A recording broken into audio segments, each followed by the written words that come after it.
Hello and welcome to the show. This is Rose-Colored Classist, a topical news comedy podcast.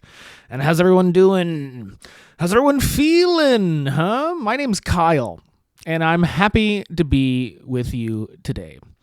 Yep, my name is Kyle. I went to a Christian high school. I've been doing stand-up comedy for 12 years. I've lived in my car. I've lived in Mexico. I've lived in beautiful California basically my whole fucking life. I've worked as a janitor for a beloved business and restaurant. I went to community college. Yes, I did graduate. I got a bad dad. I got an immigrant mom. I have a beloved sister who died after a long illness that I blame on the environment. My knowledge of the healthcare industry is disturbing. I'm now working in the legal field. I am an owner, operator, process server, currently residing in a studio apartment in Hollywood, California. I have an opinion. I have experience. I have an opinion based on experience. Listen to me. Yeah, man. It's my 80th podcast.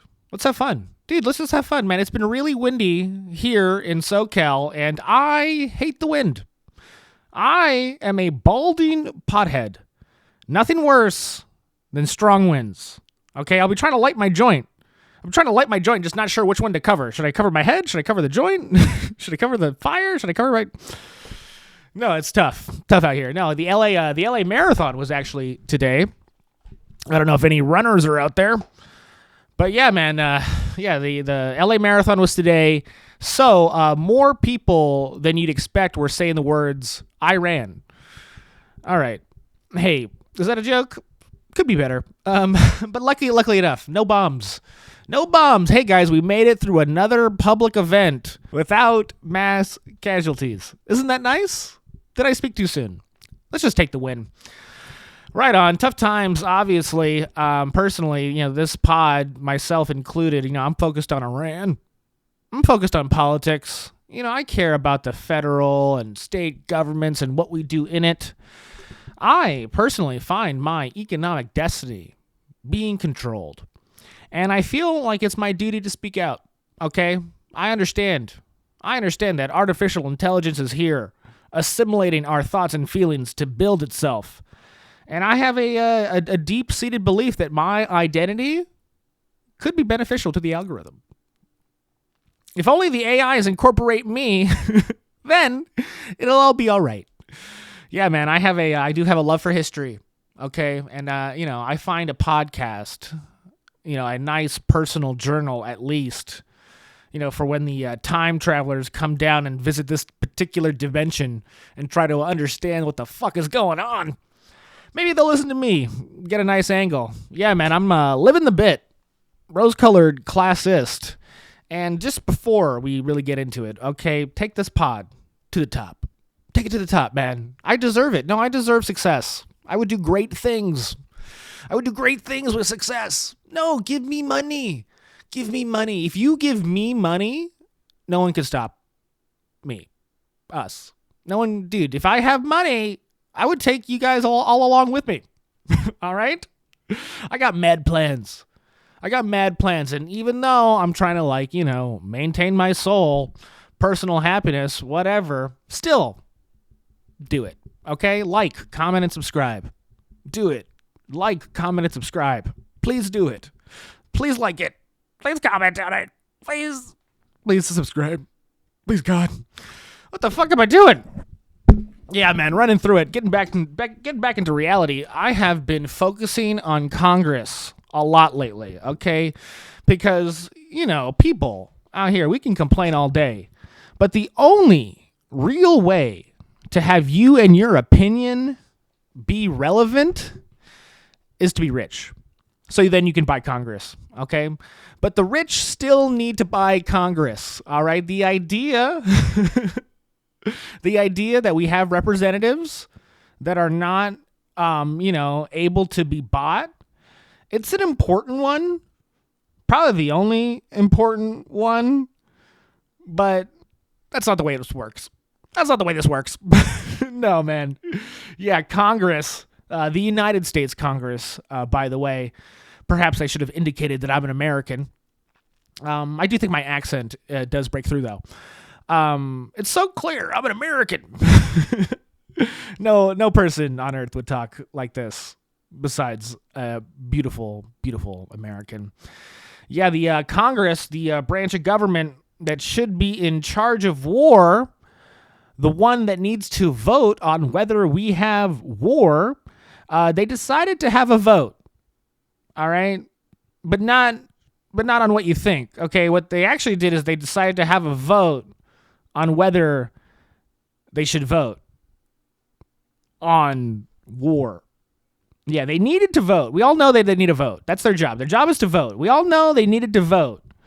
But what they do is they vote to decide to vote, which we're already lost. War Powers Act. Can we vote on the War Powers Act? That's the vote, not whether we actually needed.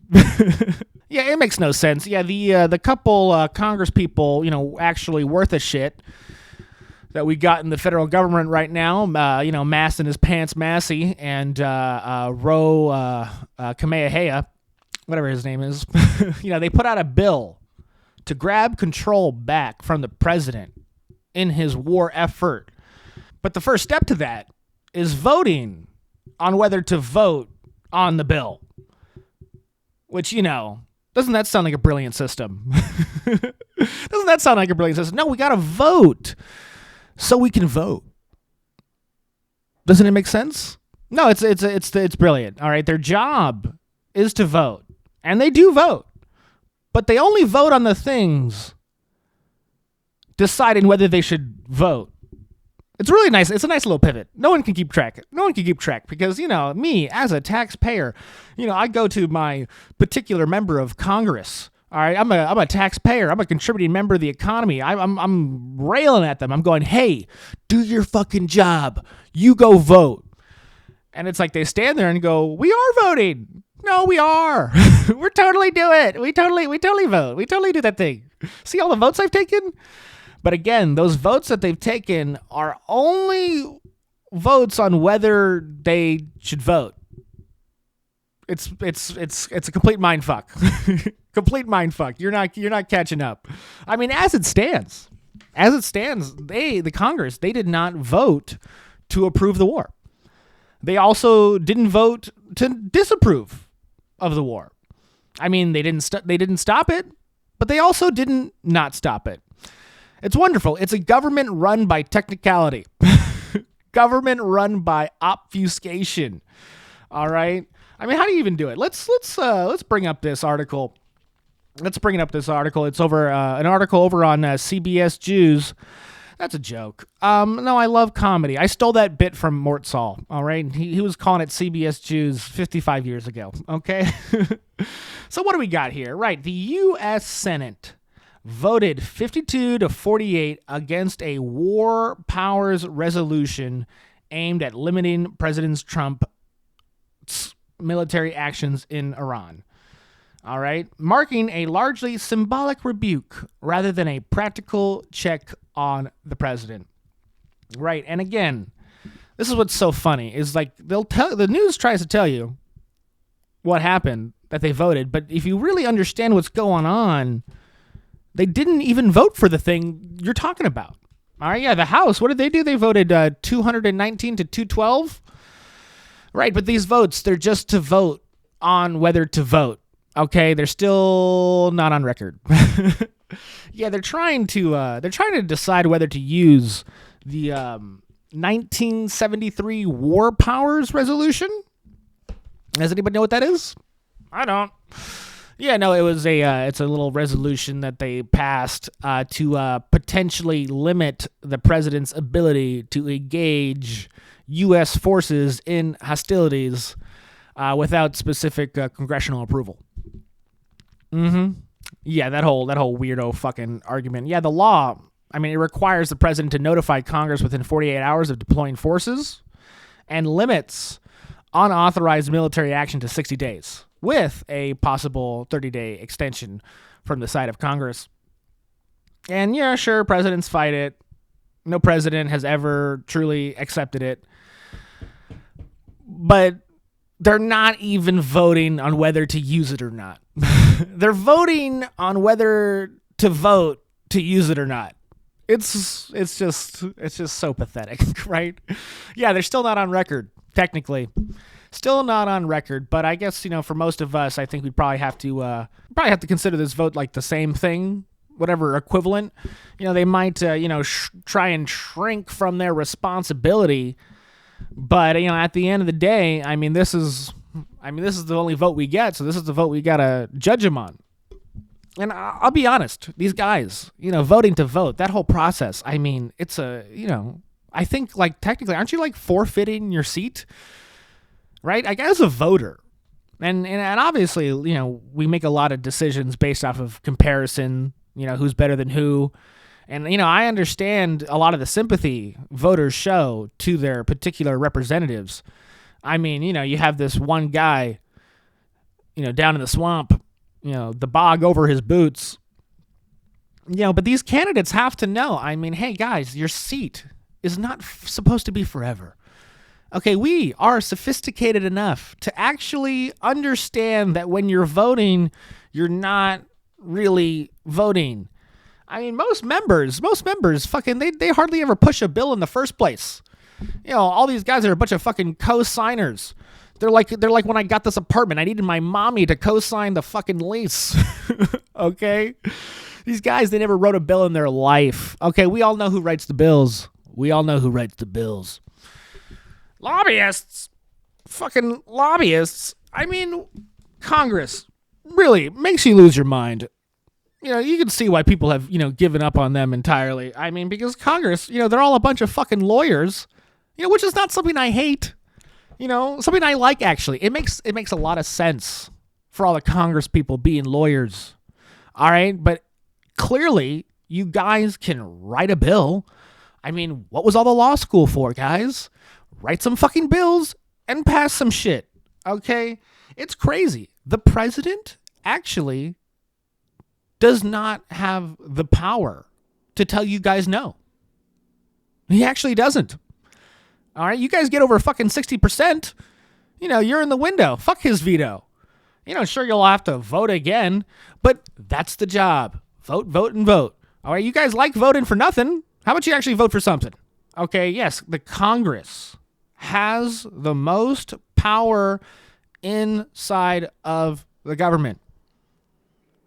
We're not going to wake up to that. These guys are going to continually ignore their duty, pretend they're doing it. It's a fucking joke, man. We're not doing it right. We live in America, okay, where the president is the prime mover.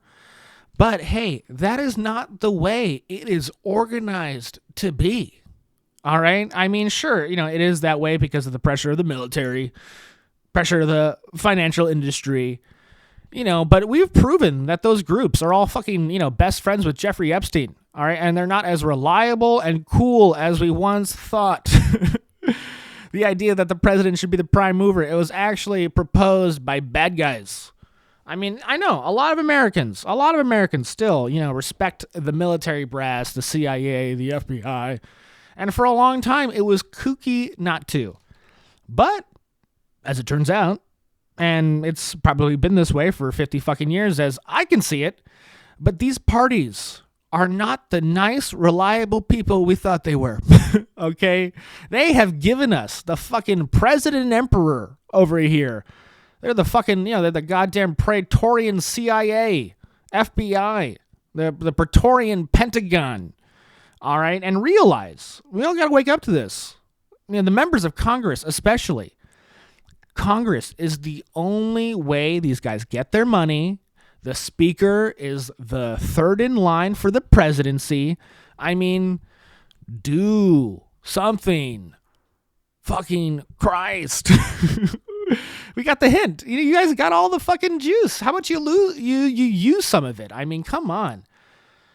Everyone talks about revolution here in America. And personally, hey, I think we can limit the revolution into Congress. Okay? I think probably that would actually, be the safest course of action. As we look at it, I think, the president, being some elite murderous monster. I actually think most people are comfortable with the idea. I mean, they actually maybe even think it's a little bit necessary. Look at all our past presidents, and you would know this to be true. I mean, you hope they're not corrupt, but only because of what an insane maniac he is. Someone call Andrew Jackson. Yeah, sure, bad stuff with the Indians, but at least he stood up to the banks. I mean, the idea of the president being a representative of the military, the fucking, evil CIA or FBI, this is an idea I actually don't hate.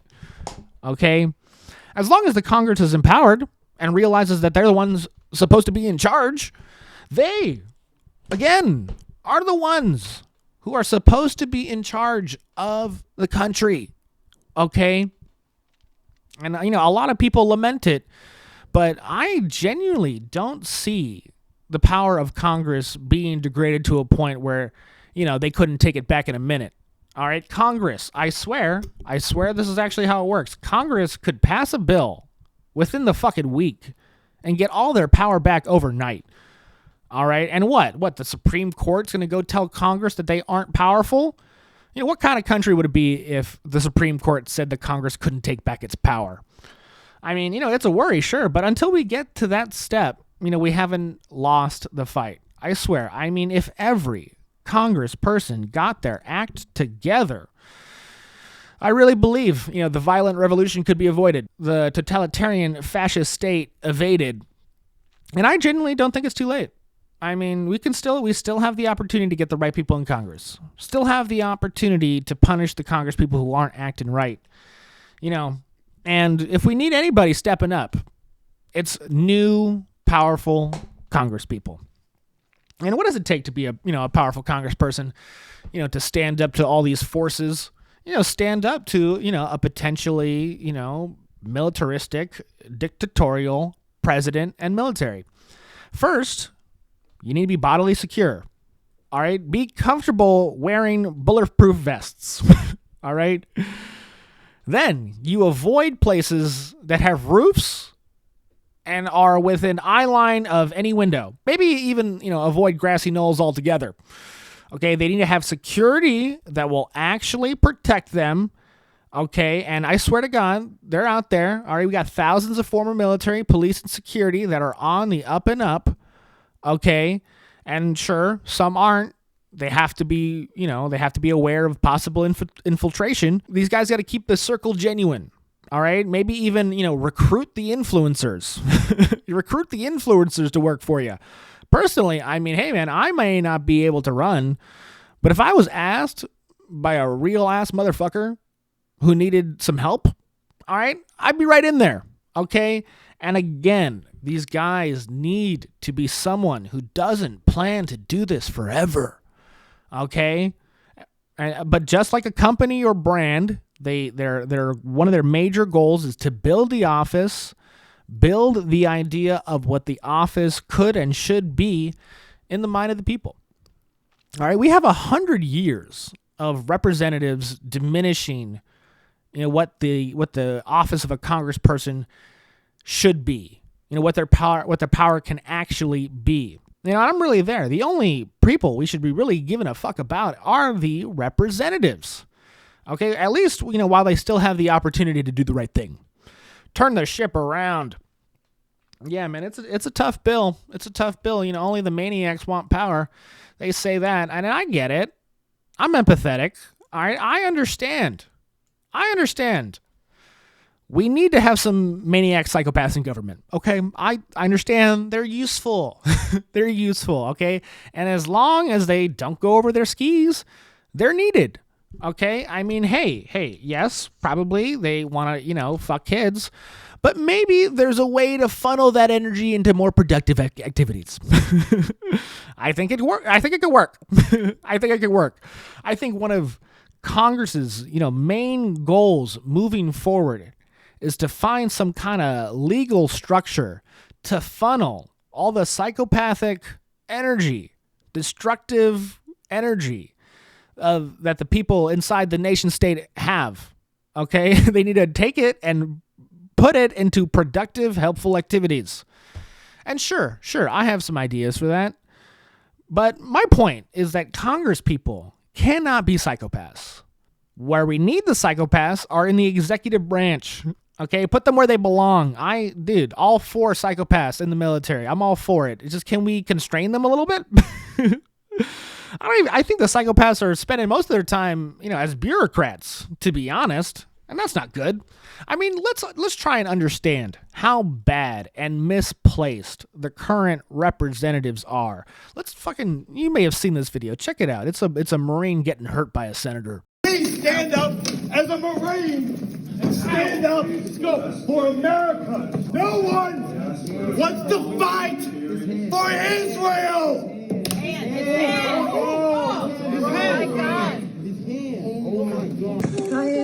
Why are you here? Why are you getting arrested? Free Palestine. From the halls of Montezuma to the shores of Tripoli, Palestine will be free. All right, I'm sure you've seen this Marine who does not want to fight for Israel. It seems like he might just fight for fun, but no, this is the kind of protest I find effective. All right, you're not out there blocking traffic. It's just one guy out there you can probably trust.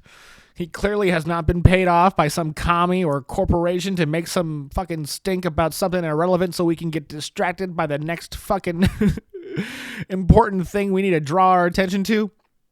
I mean, he is probably stating, what most of us, know to be true, what most of us know to be closer to the truth than whatever these, the pretense the Congress people parade on.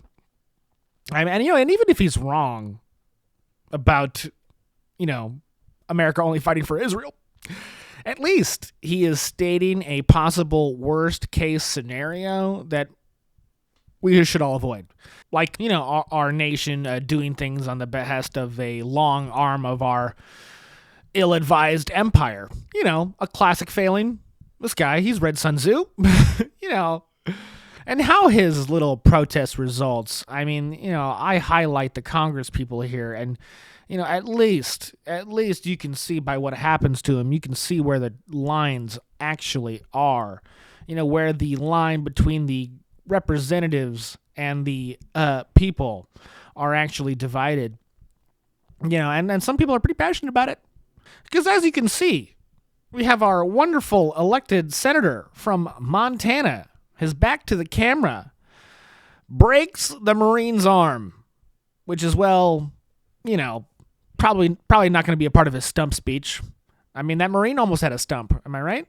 No, yeah, this congressperson kind of acting crazy, right? Getting in the thick of it. He's supposed to be a desk jockey. What the fuck is this shit? I mean, Congress, I hear it always wants to arm the troops. Now this troop needs an arm. Yeah, Congress people, they're always saying they support the armed forces. But this congressperson, he forced that guy's arm. And now it needs support. Talk about an armed conflict, am I right? No, I keep saying the same joke and I don't think I'm there yet. I'm reaching. With what? This guy, this Marine, he's now part of the one armed forces. Okay, bring up a photo of this fucking state representative, senator. Actually, look at this big lug. Look at this big lug, dumb fuck, out in Congress, literally bouncing for Israel. Like, yeah, like when Bill Maher threw the heckler out of his own studio. What a hero. I mean, this guy, this senator, he wants to fight so bad. Seems like he belongs in the executive branch. What's he doing in Congress? Put him in charge of DHS. Let's get this going. Look at this big fucking hunk. All right, what's he doing voting? He shouldn't be voting. He needs to be on the front lines. Or, doing logistics at least. I mean, come on, guys. We had this Marine. I don't know if you've been following the story, but he went through the system. He got arrested. He got imprisoned. He was released. Case pending. But, hey, I mean, again, talk about the divide between the people and the Congress. I mean, I think this little interaction makes it very clear that, the ground troops, the regular old armed services, the rank and file, probably don't want to do this. probably don't want to participate, at least at an effective rate. It is surprising to see a Marine act like this. I mean, sure, allegedly, Marines are the guys who always are, going out on the shooting sprees. But, hey, I just feel like, at least at this point, you see a Marine act out like this, and you gotta take it deathly serious. I mean, we're past the draft, right? We're past whatever like ancient symbolic mindfuck people are under when we all had to serve in the military. We have our guys on the fucking boats allegedly sabotaging the plumbing system. All right, they're not having it. Yeah, it just seems to me that the guys don't want to do it.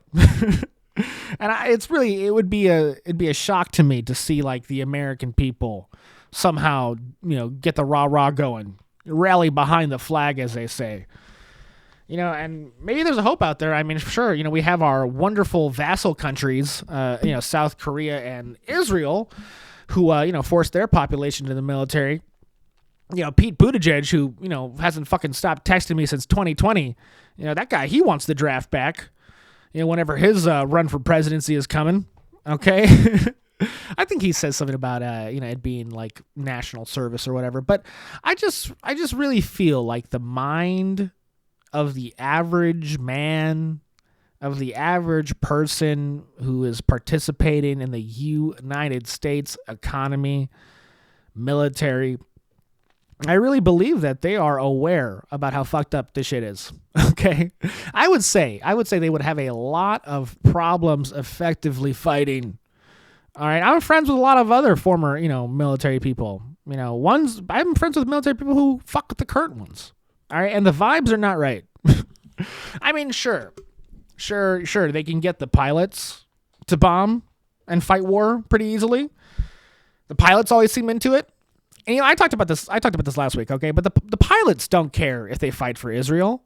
They just love flying the plane, okay? Die for who? What? They can die in a test flight, okay? Like they give a fuck. They're pilots. They want to fly. I mean, sure, like surgeons, they just want to operate, okay? They don't care. They go, I don't care what the fuck happened to you, whether you shot 20 people in the fucking head. I just want to repair someone's aortic valve right now. This is what I'm talking about with the fucking psycho senator right there. All right, we got to get the well-meaning psychopaths who just, want to operate on their true feelings and have them do something that is, legal and justified. Nothing wrong with that. Nothing wrong with a psychopath doing something legal and justified. All right? It's when these psychopaths get into finances, get into Congress, get into our regular social order, push it to a place where we get 3 million fucking Epstein files. All right? That's the problem. We need to get our psychopaths up in the plains. Get them on the front. Get them out of Congress. That's all I know. Yeah, man. I'm not really talking about, whatever's going on at a very deep level, right? I'm just talking about regular old psychology. And I know that if you've been listening to the last, few consecutive podcasts, I could take whatever point I'm making, this senator and this Marine, and push it all the way to the fucking, sci-fi, the fucking Twilight Zone, make a claim about occultism, and perhaps, say that all psychopaths are destined for their dance with the devil, talk about some spiritual war out there. But again, I do like to dwell on some regular old psychology sometimes. The physical form, the flesh, as the God Squad would call it. I'm sure there's something to say about, evolution and tribal warfare and how the psychopaths actually keep us safe. And maybe we can all agree about that on that level. And this is what I'm talking about with Congress. We all feel comfortable with the way I'm arguing about this. That maybe is just a simple question about, who needs to go where and do what. But, yeah, man, I'm not sure if you're paying attention, but it does not seem to be about that. You look at what's going on with Iran right now. You look at what's going on in the evangelical Christian community. You look at what's going on with, particular, people of the Jewish faith. And yeah, it really seems to be some kind of fucked up spiritual war. Whatever psychology you're talking about doesn't explain it. So, I have someone here who will explain it. Yes, it is the world famous hero of independent journalism, Tucker Carlson. Yep, he's right here. Yeah, Tuck, tell him what the fuck is up. There are key players involved in this war, the one happening tonight, who believe that what we're seeing on our television screens and on Twitter will usher in a series of events that begin with the destruction of the Dome in the Rock, Aqsa Mosque, and then the rebuilding of the Third Temple, after which the world will end. God will come back. And they mean it. And by they, we mean literally some of the guys fighting the war. So you may have read reports today that commanders in the field of American troops, a lot of them, and who knows if this is true, but it's out there, told their troops on the eve of the outbreak of this war that we're doing this for Jesus, because it is Jesus' will that we do this, and that by doing it, we will usher in a series of events that bring about the end of history, the end of time, Armageddon, the last days. It's hard to believe that's true, especially since, by the way, there are 1 million Christians in Iran. So if you were doing this for Jesus, presumably you would go out of your way not to hurt his followers in the country you're attacking. Did the U.S. government or any government make any attempt to spare the Christians? Are we making an attempt tonight? Of course we're not. Okay, someone call the God Squad. We need backup.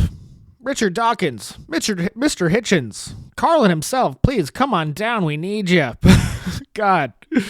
Yeah, man, I swear, all the Latinos in the military hear shit like that and they go, fucking, los gringos son locos. ¿Qué estás haciendo aquí en este país? Yeah, by the way, everyone in our military is Latino, actually. I don't know if you know that. Yeah, Tucker actually in this episode, which is great. Check it out for yourself. It has a title or whatever. War, Israel war, whatever that shit's about. And Tucker, he actually plays some, religious Latinos slinging the same shit. So yeah, man, it's actually a lot worse than you think. Yeah, okay. Christian high school Kyle, here to speak up. Here to say something. I would like to say I'm familiar with this ideology. Yeah, these views are common. Okay, they're typically not talked about in the bigger venues. But you go and you get to the Bible study, devout fucking circle, and yeah, it gets brought up. Gets brought up. Now, Tucker, if you want to listen to him, go ahead. Get out of here. Go. He'll give you a rendition of what he thinks is going on in terms of the religious side. But, just as a comedian pothead, I do believe that I could explain it myself for a different crowd. All right? So, basically, what's going on here is it's a reading of Revelation. All right? All the evangelical Christians, they're reading Revelations. And they read it in a way to where it's like, a good thing. It's where, like, you read everything that happens in Revelations, all these people dying, the world disasters, the Antichrist coming into power. They look at all that and they think it's a good thing. Yeah, they think it's a good thing because, they want Jesus to come back. And all this stuff has to happen for Jesus to come back. Now, most of what happens in Revelation is like really, really bad. A lot of suffering, horrible, horrible things. But yes, at the end, Jesus comes back. And, at least when I was in the faith like that, I didn't really, get why a Christian would want to be alive when Jesus comes back. I mean, it's like, first off, can't you just wait and die? Can't you just die on your own time to go see Jesus? There's actually not that much difference. Why you gotta make him come back? He's already been back. Okay, he came back once. Not sure what it would prove for Jesus to come back in your lifetime. Okay, not sure what it would change in your eternal calculation. But they just want to see it. They just want to see it. Yeah. We all want to see God, buddy. We all want to know if it's true. They all want to check it out like a fucking fireworks show, like a big event. Yeah, man. I mean, sure. Yeah, there are a lot of details in Revelation. Like fucking the dead rising. The believers going up in the rapture. Other believers coming back with Jesus on the horse, ready to do battle. A bunch of very cool things that, yes, if you participated in, that'd be fucking tight. You'd be totally stoked. Okay? That'd be awesome. But again, the book will tell you. The book of Revelation will tell you that ideally for you would just rather die at your own time and go to Jesus before all this shit really goes down. Okay? You'd at least hope you get raptured up before all the fucking serious... what happens in Revelations is bad. It's bad. I mean, yes, it works out in the end. Happy ending for everybody, but it was tough. It was a tough, hard time. And they just want to make it happen so they can participate in all the provable facts or whatever. Just to see the look on everyone's faces. Oh my God, you were right. Oh, I feel weird now that the world's on fire and the Antichrist is our God. It's a temporary time. It's a temporary time the Antichrist is, in charge, but whatever. A lot of details. A lot of details in Revelation. And, in a way it's a prophecy. And just like you'd assume, the prophecy has a lot in common with prophecies in like the Jewish faith, specifically about the third temple, about the geolocation, and most importantly about a Messiah coming back. Now the Christians think it's Jesus coming back, and the Jews they don't think it's that. They think it's another guy, not the guy on the cross, but another guy who's coming back. And, the Christians who think Jesus is coming back and the Jews who think it's their own guy, they just agree not to talk about it before they bomb Iran. And basically what's happening is that the Christians, they believe all the same details in Revelation that, that coincide directly with the Old Testament and associated teachings. The New Testament is a fulfilling of the Old Testament prophecies. But again, the Jewish people don't believe Jesus was the fulfillment of those prophecies. So, I mean, it's still the same shit, but, for the Christians, their guy already came and went and is just going to come back again. Versus Israel, who needs their Messiah ASAP. Okay? I mean, most Christians, they should just think to themselves, who cares? It's going to happen. It's going to happen when it happens. Let's not worry about it. Jesus already came back. We're already good. Everything else is gravy. But the Jewish people, they still need that gravy. They got to go get the gravy. So, theoretically, potentially, what they do is they tell the Christians that, the Messiah, your Messiah needs to come back as soon as possible. So help us bring the Messiah back, who will be our Messiah too. Let's be quiet about the Jesus thing. And a lot of Christians just go with it. I mean, that interpretation for Christians, I mean, the idea that you would need your Messiah back as soon as possible, that obviously has a lot of value to portions of the religious community. Because, while the idea of spirituality and religion is to accept your fate and realize you're not in control, it's hard to accept. That's the whole problem. So you offer them something, give them a little bit of something like, hey man, you could bring the Messiah back. You could actually be proven true. And, they latch onto it, all right? They latch onto the belief that there are still things that they can do to affect the cosmic outcomes. All right, just grab some control. And hey, man, if God was going to reward anybody, he'd reward those people who believed in him so hard that they forced him to come back. Right? Right? Like, if you force Jesus to come back, I mean, good job. He'll be happy about that. Seems like he'll be happy about that. You're the reason Jesus is back. Sounds good, right? Does Jesus even want to return? Does he even want to? I don't think in the Bible it explicitly says that he wants to. It says he's gonna, says he has to, but I'm sure Jesus has been pushing that shit off for a long time. I mean, that's the whole joke of it, right? That's what, everybody's been wrong about Jesus coming back. Everybody been wrong about that. I mean, this is it. You go over the passages, which I have. I've read the Bible twice. Revelation, I think I've gone through a couple times. And, I guess I got to do it again because it's all so relevant. But the point is that, the book, it refers to groups doing things that bring about the end times. There's that other side of it where if they didn't do any of that shit, it wouldn't happen. Okay, yes, the book of Revelation lays out a story, prophesizes a future where specific people do specific actions, but it's like a misinterpretation to say that these things would have happened anyway, that it's inevitable. It states that these people do things, and then this is what results of it, but it tells you that they're doing the wrong things. Okay, yes, and them doing the wrong things leads to the good thing, but you're missing the big point.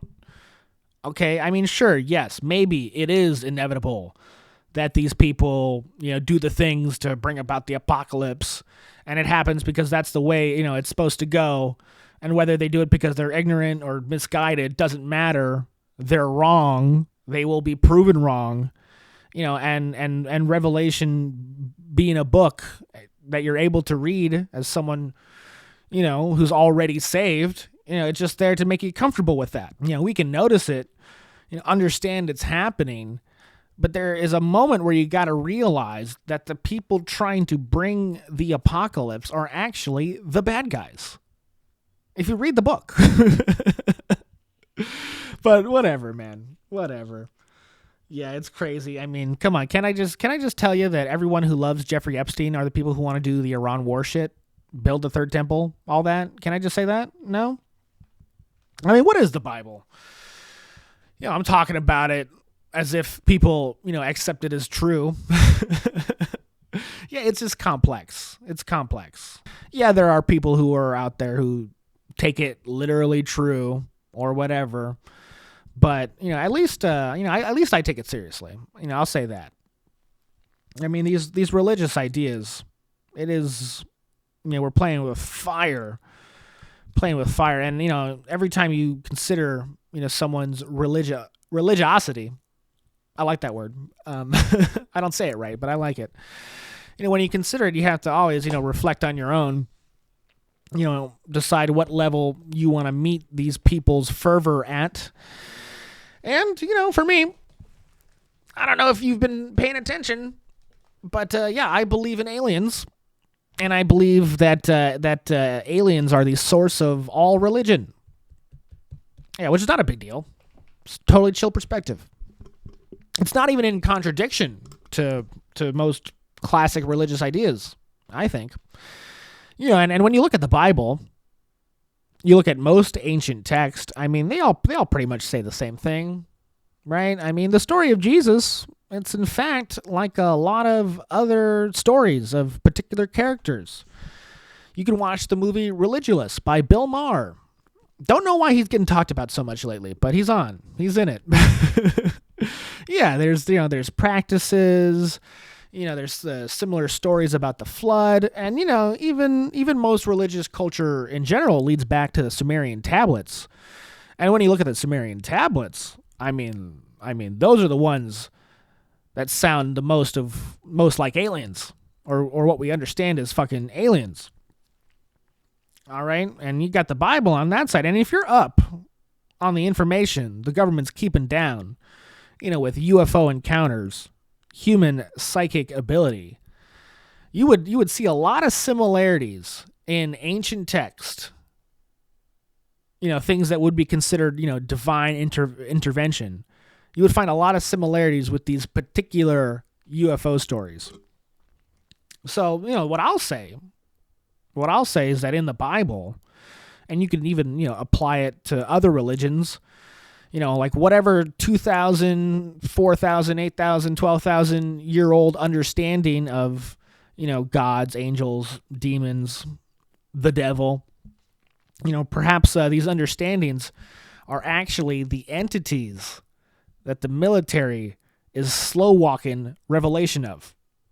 Hey man, whether they're physical aliens or in all likelihood interdimensional.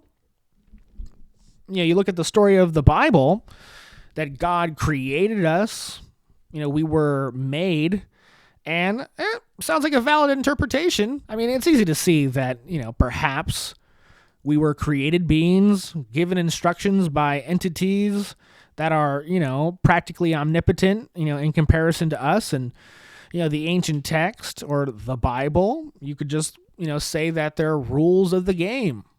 And whatever our existence is, some odd test, some sick game of chess between opposing forces that, whatever in our perception are good and evil. And you take all that and you look at, the book of Revelation and what the people are doing because of it. And hey, man, sounds like it could be a little real. Sounds like we should take it seriously, at least. Which brings me back to this third temple stuff, right? I mean, come on. More Tucker Carlson, more of this odd religion that we're going down. This guy, I mean, I'm talking crazy. Let's hear some classic preaching, all right? But it's not just Hasidic groups from Brooklyn, and it's not just IDF soldiers. There are amazingly a lot of American evangelical leaders, Christian Zionists, whose main point is rebuilding the third temple. Now, how could an American Christian or any Christian call for the building of a temple whose inherent presence denies Christ, who said clearly, and Christians believe this, it's a core point of faith, I am the temple. You want to speak to God, you speak through me. That's Christianity. That's the whole religion right there. So if you're a Christian preacher calling for the rebuilding of the third temple, you kind of missed the whole point.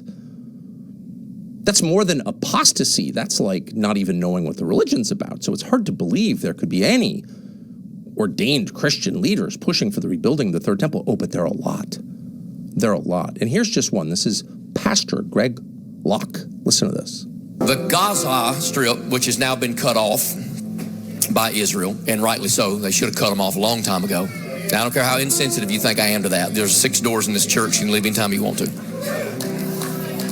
They've cut them off, electricity. They've cut off their water. They should have. Now, listen, I'm not for hurting anyone that's innocent. But anybody that supports terrorism is not innocent. You understand that? Israel should make the Gaza Strip a parking lot by this time next week. Destroy the whole thing.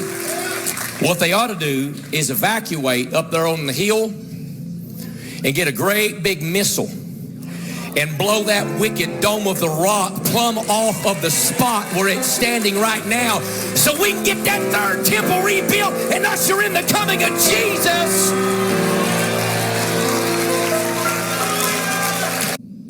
Boy, it is embarrassing and shameful as an American Christian to hear that and to know that video is from a few years ago. It's been on the internet. No one bothered to highlight it. Most people weren't even aware this was going on. Oh, it's definitely going on.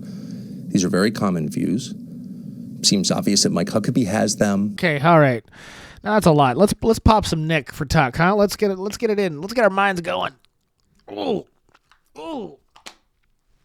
Boo. Yeah, well, you could say a lot of things, right? You could say a lot of things. You could, talk about his thoughts about Gaza and killing people. You could think about shooting a missile at a church. Does Jesus want that?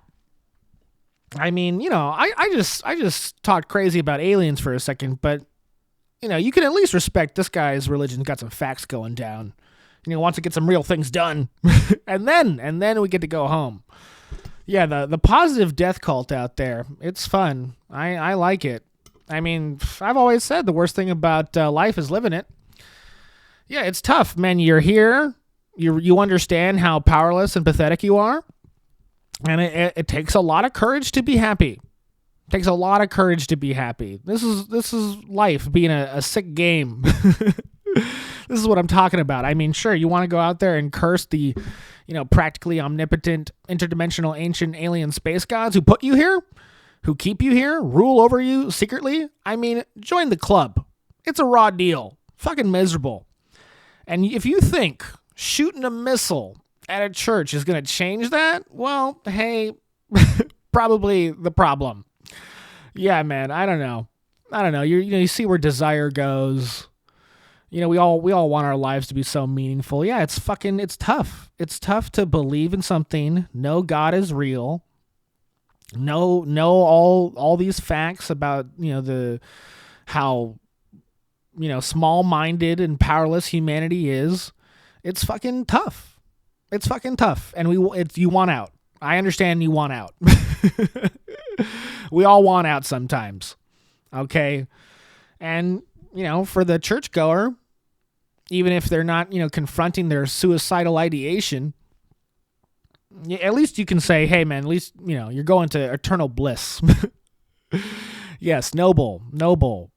You see a sermon like that, and I think it really misses a huge part of Christianity that I have always been taught, I see continually.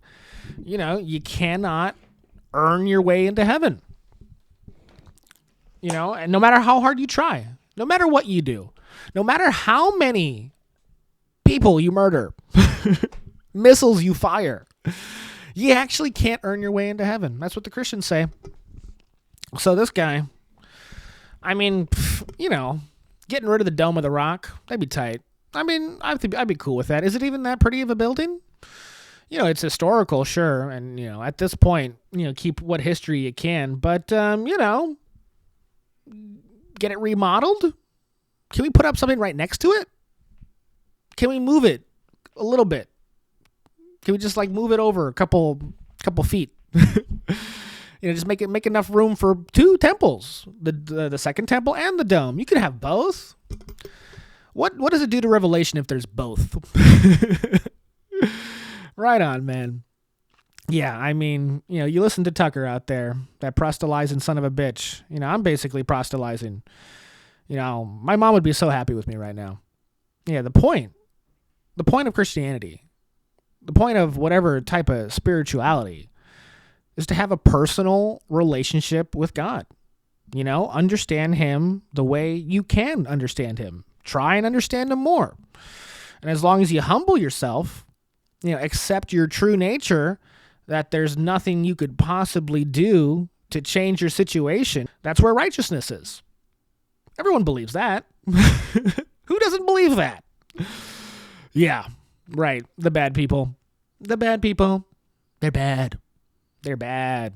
They think they're heroic because, they want to fight the power, take control of what they got. It's a hopeless situation, and we should enjoy what we can. There's a lot to enjoy. It's not like our prison world's that bad. Yeah, man. But the people who are not satisfied. Yes, the ancient texts. The ancient texts will tell you that the world is run by bad people, which is why Jesus has to come back. But it turns out the bad people, they want to fight Jesus, which is why they're bringing him back. It's like a UFC challenge.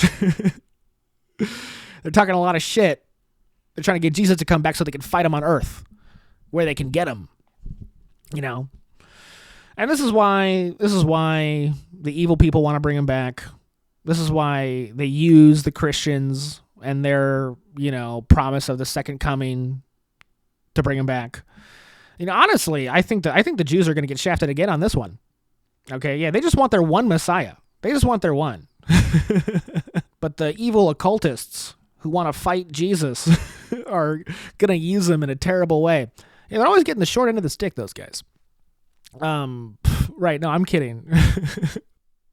No, seriously, everybody. No, let's play Anti-Semite of the Year right now, Candace Owens. I support her in everything she does. How's my neck? Thank you.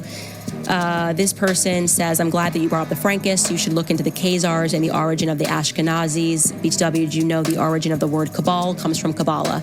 Yes, I did. I figured that, by the way, as I was digging into this. And yes, there is a Israeli historian named Abraham Pollock. And there's actually a lot of historians prior to World War II who received awards. The point was he was making that documentary suggested that the people that are inhabiting Israel today are not the biblical Jews. That was the point of why he got into trouble. I cannot tell you one way or another. I have not gone into any anthropological research. What I can tell you is that prior to World War II, and you again can pivot to your browser right now and look up a man named Abraham Pollock, okay, prior to World War II, he extensively wrote about, and the Israeli historians extensively wrote about the fact that they were the Khazars. They were like, yeah, here's the evidence, blah, blah, blah. He received awards from Tel Aviv University. And then suddenly after World War II, they said to him, like, this research was not helpful. And they just stopped printing his books. So I don't know. I literally can't tell you. Now, in case you're not familiar at all with who the Khazars are, outside of whether or not you can draw a line from the Khazar Empire, the Khazarian Empire, my understanding, and I have not done enough research into it, essentially, it was an empire. And can you fact check it again? This would be in Ukraine, and what would be modern Ukraine. But essentially, they were worshiping and doing things that were considered so immoral and so corrupt. And I'm talking about sexual stuff. And I'm also talking about in the way that they cheated people, that they were given an option from modern, I would say Iran, but Persia and Russia, like either you convert to one of the faiths that we think will make you more moral, or we will crush you. And so there was this mass conversion in the 8th century. And you can fact check me on that too. I think it was the 8th century where the Khazarians mass converted to Judaism as the faith. And to be clear, it was the people that were running this empire at the top who were just up to no good, and they carried on their corruption. They carried on their sexual deviancy despite pretending to have converted to Judaism. That doesn't mean the people that they ruled over didn't meaningfully convert. I'm sure they did, but the people at the top didn't. And so Russia and I'm saying Iran because my brain is not doing. Russia and Persia teamed up and crushed the Khazarian Empire. And so there has been a theory for a while that what is happening is that the Khazarians are reassembling, and that essentially they want to crush Russia and Iran, which is kind of happening right now, actually, which is interesting to think about. I hadn't even thought about that until right now. As you can see, when Candace talks about Jewish people, she's actually talking about Israel. And when she's talking about Israel, she's talking about the ancient Khazarian Empire. Okay? Hey, Jewish people, she's not talking about you. She's not talking about you. Okay? She's actually just talking about some, odd group of evil people who mass converted to your religion. All right? Honestly, now it makes sense why you won't allow people to convert. You went around, one go around, got a bunch of maniacs involved, and now you're just living in the consequences 1,000 years later. This is the same thing that happened to Islam. No, you allow people in, and, the neighborhood goes to shit. Anti-immigration here. Yeah. Guys, anti-Semitism's not even real. There are no, dude. There were anti-Khazarians. Khazarian, I think that's the name of the guy who runs the smoke shop next door. But, I mean, hey, look, at the end of the day, when we talk about why we're fighting in Iran, the Epstein files, whatever's going on with Russia, why we're fucking ruining our economy over and over and over again, why it sucks to not, to be us and not other specific people. I mean, the real problem that obviously Candace is trying to get on top of, no matter what detail she gets stuck on, is that we have fucking weird gangsterism at the top, intentionally sabotaging our happiness and security. Okay, the issue, forget whatever race stuff is going on. Seems like it's just a coincidence. Okay, the issue is our lives are getting worse and other people's are getting better in like a weird proportion. And it's not about the race. It's about an ancient empire. Okay? Get it right. I mean, hey, me, It's tough, dude. It's tough to, accept the rules of the modern world. I mean, in my heart of hearts, I mean, I guess I don't even really have a problem with gangsterism. I mean, I kind of believe we all need to be our own gangster. All right, the law should be created in a way to where we can easily defend ourselves. I mean, the problem, you want to mention Israel, you want to mention the people in charge of the United States right now. I mean, the problem is that the toughest gang, the most powerful people, are doing all that, Jeffrey Epstein pizza loving bullshit. Okay. And to get caught up on the race is a huge mistake. I mean, Jeffrey Epstein, he probably wasn't even Jewish. He was probably Khazarian. Okay. Revel in that. Doesn't that make you happy? All right. Jeffrey Epstein, not actually Jewish. Unlike P. Diddy, who was actually black. Okay. I mean, hey, Jeffrey Epstein, BB, all these people, they could just be using Judaism as cover. Okay. And in fact, Candace, not an anti-Semite, she's actually trying to point out people who are pretending to be Jewish. She's like trying to find Rachel Dolezal. Okay. She's trying to uncover people pretending, if anything, that makes her pro-Semite. Okay. Yeah. Perhaps we should use another term for these people besides Jewish or is Israeli. I mean, because that's the point, right? They've been pretending to be Jewish and using it as cover. I mean, it's tough. A lot of people use their race as cover for this kind of shit. You know what I mean? Obviously, Candace will go and say that Hollywood was created by the Jewish mafia, but isn't the problem that it's the mafia and not that they're Jewish, right? I'm like Martin Luther King here. I'm saying some dope shit, okay? I guess the issue that we keep coming to is that when you confront the mafia, they say, you're being racist, which is totally not fair. Totally not fair. I mean, come on. That's like when black people act crazy and justify it by blaming white people. Can't do that. That's not fair. So who cares about your race? Stop acting like the mafia. All right. I'm a guy who wants Israel to be a place. I mean, I don't see a problem with it being there. I like it there. Seems cool. Let's have it over there. I mean, and I actually have a huge problem with, the Muslim people who try to, prevent it. I do. But then, you say to me that the Rothschild banking empire who are, been ruining the currency and making everyone eat pizza, funded and created that place. I mean, that's a separate problem. I guess that's a wholly other problem. And then you tell me that those people are actually like an ancient empire that were, evil and converted to, a really cool group of people who created stand-up comedy and all the art I like. It's complicated. I mean, it's the worst, actually. I mean, the Rothschilds, Jeffrey Epstein, if you ask them, if you could talk to them, if they're not already all dead, if you can, catch a flight to the West Bank where they're all staying right now, I mean, they'll tell you that they're all absolutely Jewish. And maybe they are. Okay, maybe the Khazarian Empire who converted, they're like, they got confused themselves. Maybe they're just, still keeping it secret. All right, like all that, secret occult sex stuff they do. They're just keeping it secret as everything else.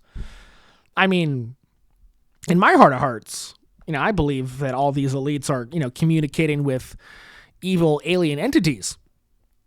Okay? So, whatever type of person, whatever, religious or ethnic title the person that talks to evil alien entities has, I mean, to me, personally, irrelevant. All right? I mean, really, at the end of the day, you look at the people who associated with Jeffrey Epstein and the people who profiteer off of war and love killing and hurting people. Honestly, it is every religion, creed, and color, except black people. Which, I mean, we talked about P. Diddy already.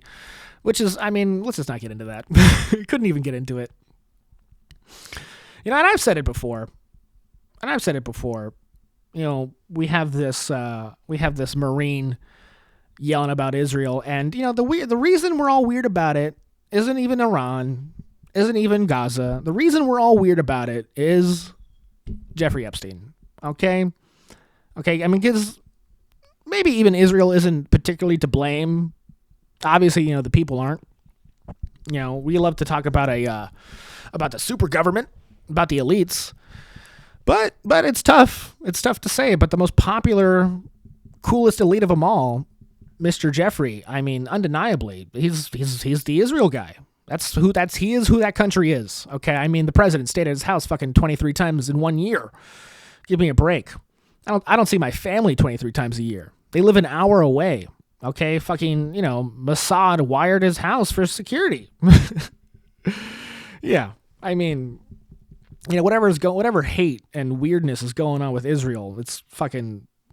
You can blame Jeffrey. Blame Candace. Blame Iran. Blame Gaza. I mean, where's Jeffrey in all this? I mean, this is the problem. Okay, crazy occultists are hiding behind the Jewish identity. And that is unfortunate for the Jews. I swear, they're always getting the short end of the stick. Really. Being unlucky and bullied. Ain't that the stereotype?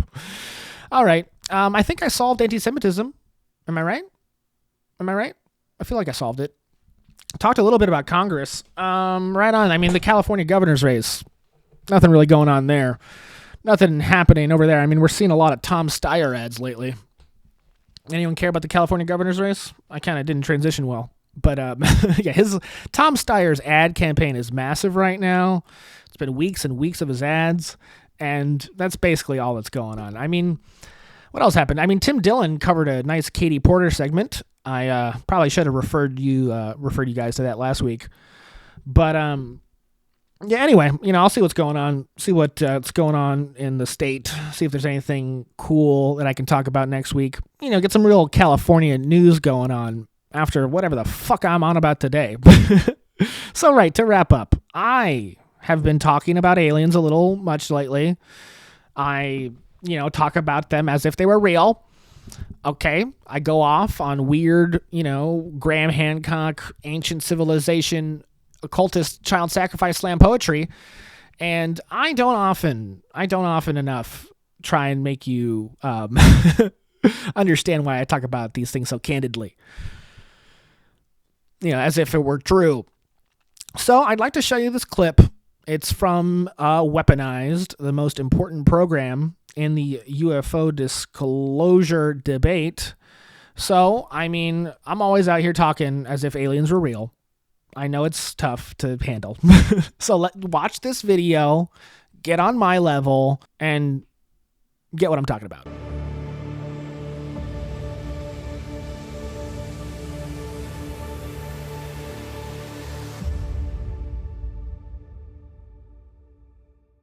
All right, so here we do see the operator. You can see he's in on the top left. He's in the narrow field of view. He can zoom in further, and the operator will. We're in black hot. This object appears to be moving left. That is almost certainly parallax. So if you can see at the top, the plane is flying east. Something is moving perpendicularly to it, so that's almost certainly parallax. Operator tries to lock it up here, and you can see that the operator is attempting to do it manually, not working. Then we had that break, and now this is the second part of the clip. And at that box, you'll see that's the operator trying to get a lock, and here we have a successful lock on this object. And then the operator will do a digital zoom. He's currently in ultra narrow field of view, which is about as zoomed in as you can get without going into the digital zoom. And he zoomed in, and this is as far as you can get. And here we see this odd mushroom shape. Let's call it a mushroom. No lenticular, right? There's no wings, no exhaust plume.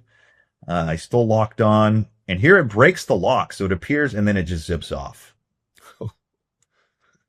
That is quite extraordinary on its face. So let's slow it down here. I think we're going to go down to 50% speed, and again, we have basically two movements. That initial, it kind of zips off to the left, the direction change, and then it shoots off. Wow. Yeah, that's wow is that's all I've been able to say. All right, you get it now, right? You understand why I just talk about it like it's obvious? What is that? Shit. Look, all right, hey man. What this is that military hardware, the military targeting systems, the ones we're using to bomb Iran right now. That image is as undisputable as anything you could possibly imagine. All right, this expert, this guy, he spends the whole episode fucking, validating, this specific military camera, and then the thing, and then that weird thing. Yeah. Go ahead and tell me it's some new military doohickey. All right, I personally believe it's like a fucking angel, a practically omnipotent, interdimensional, ancient alien space god. I mean, this is what pushes me over the edge, okay? It just pushes me to the point where I look at all the insane facts going around and I can't help connect them, man. You realize via the Epstein files that there's a bunch of occultism in the military and the leaders of the world. And then you realize that, the military and the elites, they've been hiding secrets about UFOs and UAPs, for as long as they possibly can. It's like the, biggest mystery that we've ever had. And, with these revelations, I just feel like I need to connect the two. Not connecting the two is at least, not doing your due diligence. We're debating, like, the biggest mystery of all time, whether we're alone in the universe, whether God is real. And then you see a video like that, and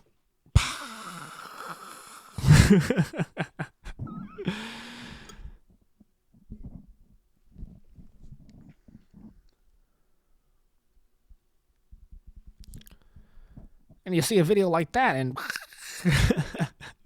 you got to look for any way to explain it. And I look at what goes on at the fucking, temple on the island, and to me, seems so clear, seems so obvious. And then again, throw in some ancient bullshit, some Sumerian text bullshit, whatever fucking pyramid gobbledygook you got. I mean, aliens, so real. Aliens are in charge of Israel. Okay? God is real. And whatever the Christians believe, maybe that's the closest. Who knows? Maybe the Muslims believe the closest thing. Who knows? It's tough. You just got to do your best in the time you got and the place you're at. This is a sick game invented by aliens. Our lives. I mean, hey man, we're rats. A bunch of fucking rats. What are you gonna do? Experiment on me, baby. All right. Thank you very much. That's the end of the pod. What a wild one.